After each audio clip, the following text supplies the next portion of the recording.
My name is Michael Roy Turney, and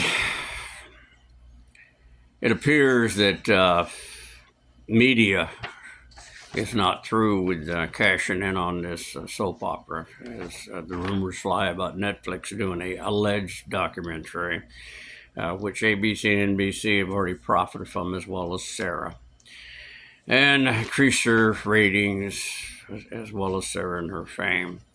But I want to read this to you, what I've responded to one of these videos as I try to go through and surmise what really did happen when you erase all of the smoke and the trash and the junk and the tripe gossip. Anyway, when all the tripe gossip, rumors, innuendos, and lies started by two liar PPD detectives who lied under oath and escalated by media to format and sell a soap opera for ratings and profit, the only facts that remain are as follows. Two PPD detectives lied under oath for a search warrant, lied to a dominant female grand jury, and groomed or coached Sarah to lie and work undercover for them to get around my invocation of my constitutional rights. These rumors, innuendos, and lies became the only evidence the government, which was PPD, FBI, and National Center for Exploited Children, could gather from 2001 through 2023, when the government was given the opportunity to present them to an impaneled dominant female jury, which a male judge, Sam Myers, ruled was insufficient substantial evidence that Alyssa was murdered or I contributed to it. Then he refused to send it to the impaneled female jury, clearly inundated with the PPD lies and escalated by the media, social, and mainstream, which was exactly what Maricopa County Attorney Bill Montgomery opined, also refusing to send the perjurious PPD complaint to a dominant female grand jury who had been inundated by the PPD lies escalated by media. The only change came in 2020 from 2017 was the appointment of female MCA Alistair Adele to replace MCA Montgomery, appointed to the Arizona Supreme Court. MC Adele would eventually be exposed for mental instability and forced to leave office. This gender division became a pattern or practice throughout my cases, like the male chief of PPD discipline and removed Anderson and Summershoe for lying, which led to the acquittal, whereupon a female chief of PPD reinstated them. Then female Arizona Federal District Judge Susan R. Bolton handled my case, not using rational judgment to remain loyal to the Constitution and my rights, which she abridged along with PPD. She refused me competent attorney representation, forced me to go pro se, ignoring the most serious Brady violation when the PPD destroyed the video I was recording of the serving of the 2000 search warrant when they planted the plastic pipe bombs, and let the prosecutor coerce me into a plea agreement threatening to charge everyone in my house, immediately violating the plea agreement that Bolton conspired to create, ending with me getting double the warranted sentence of from 46 to 57 months to 120 months, sent to Pennsylvania, never to be housed in Arizona.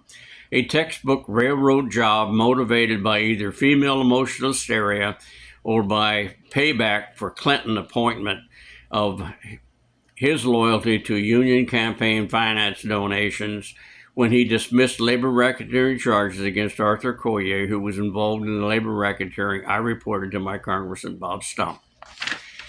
Al tried to put that just about every video that's on YouTube to really, I guess the only message I'm trying to get out is the fact that we've all heard the joke and punchline that a ham sandwich can be indicted. Well, unfortunately, due to these attacks against the American people by Washington, D.C., labeled as war on drugs, instead of going after the manufacturer like Donald Trump is now, They went after the consumer and built one of the largest prison populations and most convicted felons of any major first-run country like America. This is just not really the foundation of this great nation, nor is torturing people for 3 years in Maricopa County Jail, violating everything the Geneva Convention stands for, that we can't do to foreign enemies of this country when we incarcerate them. But we can do it to an American who's presumed innocent. The message is we need to get back to the Constitution.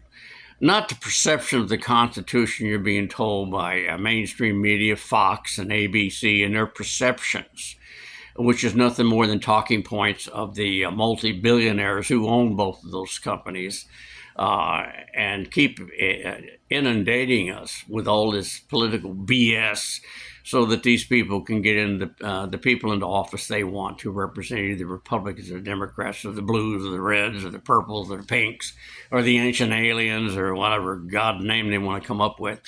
We need to get together as Americans, and we're going to have to bring it back to the standards that we had post-World War II, which this country literally was the adhesive that kept the world from completely coming undone, prevented millions of deaths by starvation, and everything else. And then again, though it may seem negative, we are the very reason, with our large arsenals of nuclear weapons, the shining light that keeps the world from going into World War III nuclear devastation of the human race. But we can't continuously allow these opportunists to get into these powerful positions in Congress and then suddenly become very wealthy, selling this nation out on these trade wars, or what do they call that? The tariffs that we have allowed. These people have been taking bribes from foreign countries for special concessions on the tariffs for years and years. And this is what Donald Trump has been telling everybody. And he's literally messing all that up by doing what he's doing with the tariffs. Again, disrupting this. But when you have an outsider come in, and President Trump's not the first one that I've witnessed anyway, Washington, D.C. immediately wants to regurgitate and kick these people out. I got to get them out of there one way or another. His is the most atrocious stuff. And then when he was railroaded into being a convicted felon. I've got one of those too. I just read it to you about Susan Bolton. Appointed by Bill Clinton. It's definitely a railroad job, but I don't hear anybody responding to my letters to take a look at this case and say, that none of this makes any sense. What the hell? This guy's either paranoid, freako, nutcase, or if it's true, this is an atrocity. And, we would need to really look at why would these people do this to this one guy? What has he done to upset these people that much? Folks, it's called a long, long, long history of exposing government corruption whenever I came across it. Not walking away like most people do who have more brains than I do, more common sense. I just couldn't let it go till I exposed, and I've exposed a tremendous amount of bad Phoenix cops who unfortunately, it just seems like that police department started off wrong and continues to be the same.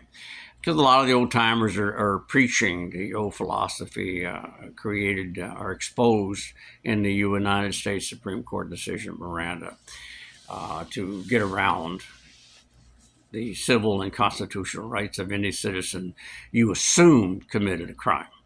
And now that the war on drugs and what have you allows a police officer to lie under oath, and the court protects that just about anybody, anytime, by a bad cop, can wind up like I did. 13 years of wrongful incarceration. So good luck to you. Good luck to America. Hope 2026 is better. I don't think I'm going to be around much longer for that. But I can tell you this much, that I know for a fact. I did not murder or molest my daughter, Alyssa. I didn't neglect her or Sarah or abuse either one of them because I loved them very dearly and gave a promise to their dying mother I would finish raising them. And I sure as hell didn't have any damn plastic pipe bombs. Good luck to you.